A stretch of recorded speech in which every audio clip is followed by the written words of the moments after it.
Your money is disappearing. Not because you're spending too much. Not because you're bad with finances. Because the system is designed to move wealth in one direction, and it's not toward you. Every year, you work just as hard, maybe harder. And every year, the distance between where you are and where you want to be stays exactly the same, or gets wider. You feel it at the grocery store. You feel it at the gas pump. You feel it when you check your savings account and realize the number barely moved, even though you did everything right. This isn't a personal failure. This is a mechanism. And today, we're going to pull back the curtain on exactly how it works. In 2020, a dozen eggs in America cost around $1.50. By 2023, that same dozen cost over $4 in many states. That's not a coincidence. That's not bad luck. That's inflation. And most people have no idea how deep it actually goes. Most of us were taught that inflation is just prices going up, a normal part of the economy, something the government monitors and keeps under control. But what if that explanation is missing the most important part? What if inflation isn't just a side effect of a healthy economy, but a transfer of wealth hiding in plain sight? Right now, over 60% of Americans are living paycheck to paycheck. Not just low-income families. People earning $100,000 a year. People with good jobs, stable careers, and decent savings habits. And yet, they're treading water. They're not falling apart, but they're not getting ahead either.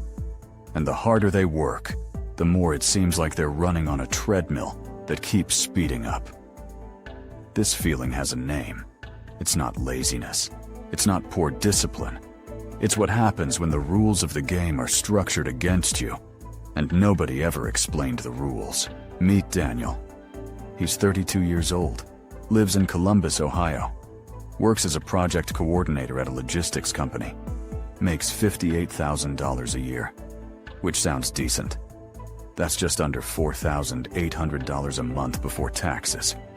After federal taxes, state taxes, and Social Security, he takes home about $3,400. His rent is $1,350 for a one-bedroom apartment. Not extravagant, just normal. Car payment, $320.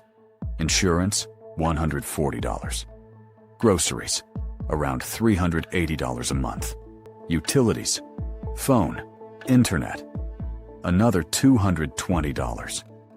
That leaves Daniel with roughly $990 for everything else.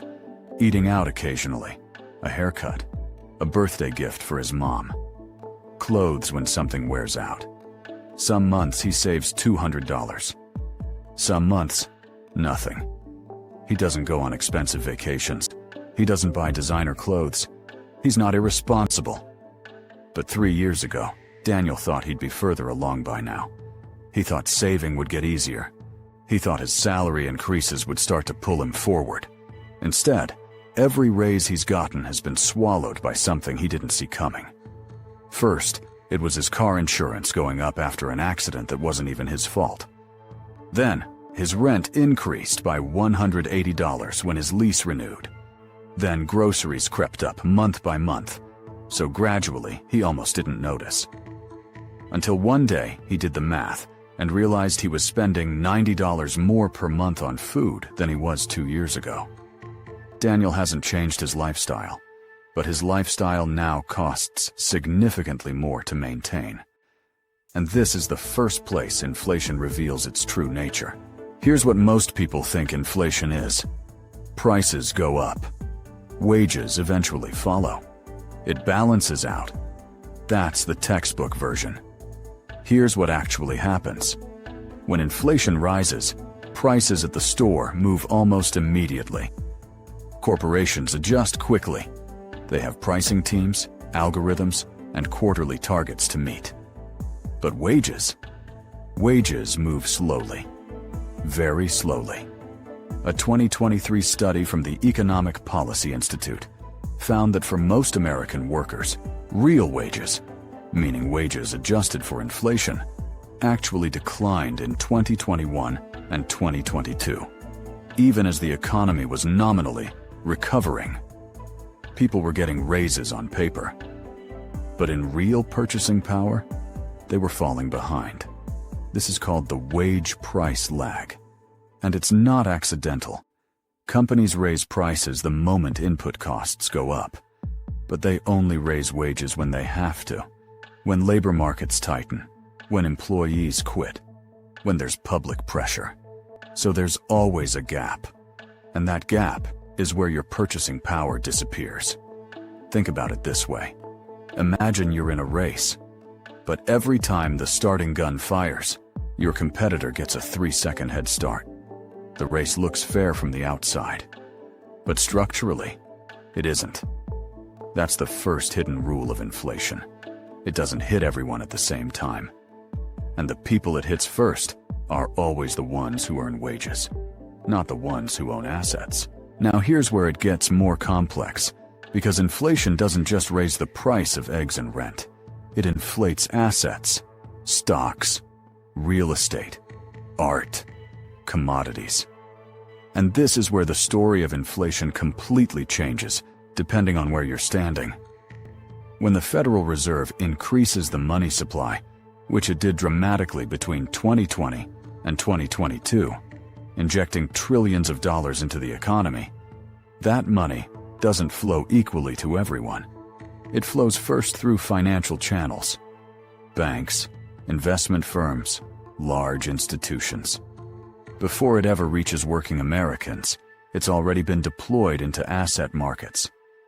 Which means the value of things that wealthy people own goes up, real estate prices surge, the stock market climbs, and anyone who is already sitting on assets watches their net worth expand without doing anything at all.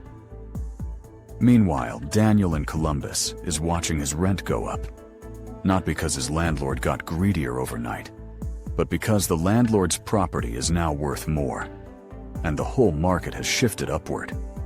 Here's the number that stops most people cold. Between 2020 and 2023, U.S. home prices rose by nearly 40% on average. 40%. For someone who owned a home, that's a massive windfall. For someone who didn't, someone like Daniel, it means homeownership just got $100,000 further out of reach. And this is the second hidden rule of inflation. It's not a flat tax. It's not a tax that takes the same percentage from everyone. It's a tax that punishes people who hold cash and rewards people who hold assets. If you have money sitting in a savings account earning 0.5% interest, and inflation is running at 6%, you're not saving. You're losing. Every single year. Automatically.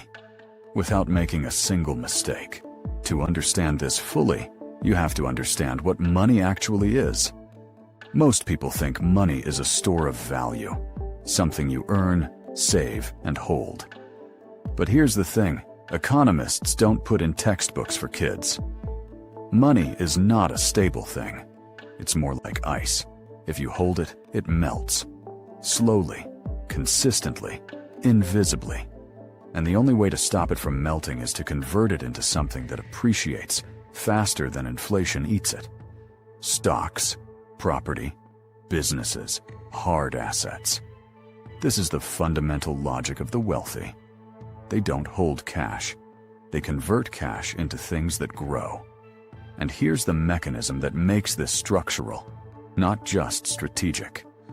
When a central bank like the Federal Reserve decides to expand the money supply, it is, by definition, diluting the value of every dollar already in existence. Imagine you have a pizza cut into 8 slices. You own 2 of them. Now, the chef cuts the pizza into 16 slices. You still have 2 slices. But now they represent half as much of the total pizza. Your slices didn't shrink, but your share did. This is what happens to your savings every time new money enters the system. And this process has been happening consistently for over a century. Since the Federal Reserve was established in 1913, the US dollar has lost over 96% of its purchasing power. 96%, which means a dollar saved in 1913 would buy less than 4 cents worth of goods today. That's not economic theory. That's documented, measurable history. Now consider something else. The S&P 500, America's benchmark stock index, has averaged roughly 10% annual returns over the long run. A modest home bought in 1990 for $100,000 in a growing city might be worth $500,000 or more today. The gap between holding cash and holding assets isn't a gap in intelligence, it's a gap in access. And that gap compounds every year in ways that become nearly impossible to overcome later. Here's the part of the inflation conversation that almost no one talks about. It's not just about what inflation costs you, it's about what it costs you differently, depending on where you started. Two people can experience the exact same rate of inflation and have completely opposite outcomes. If you own a home when housing prices jump 40%, you win. If you're renting, trying to save enough for a down payment, you just got set back by years. If you own stocks when the market rises on liquidity injections, your wealth grows while you sleep. If your entire net worth is in a checking account, you just got quietly taxed. This is what economists call the inflation wealth divide. And it's why inflation, despite feeling like a shared burden, is actually one of the most unequal forces in the entire financial system. There's a concept called the Cantillon Effect, named after 18th century economist Richard Cantillon. The idea is simple but devastating. When new money is created, the people closest to the source of that money benefit most. Banks, financial institutions, large investors. By the time that money trickles out to everyday workers and consumers, prices have already adjusted upward. The early recipients of new money get to spend it before prices rise. Everyone else absorbs the price increase without the benefit. This isn't a conspiracy theory. It's just how money flows through a system. And once you see it, you can't unsee it. Think about Daniel again. He didn't do anything wrong. He budgeted. He saved what he could. He worked hard. But Daniel doesn't own a home. He doesn't own stocks. His only financial asset is the cash in his savings account. The exact thing that inflation is specifically designed to erode. He's playing the game. But he's playing by rules that were never designed with him in mind. Here's the question nobody wants to ask out loud. If inflation quietly transfers wealth from those who hold cash to those who hold assets, and the people at the top of the system are the ones who design monetary policy, then who exactly is inflation designed to benefit? This isn't about blame, it's about clarity. Because the moment you understand how the system actually works, you stop asking, why am I failing? And you start asking a completely different question. Inflation is real, it's consistent, it's measurable. And calling it an invisible tax isn't just a metaphor. It's the most accurate description of what it does. It taxes you without a vote, without a hearing, without your name ever appearing on a single piece of legislation.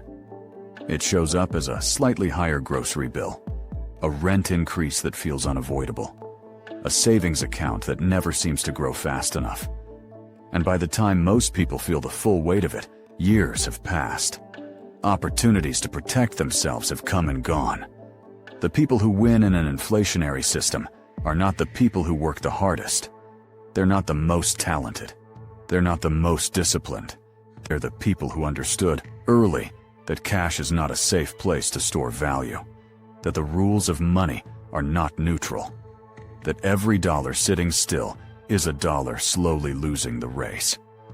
Daniel is still in Columbus, still working, still budgeting, but he's starting to see what he couldn't see before.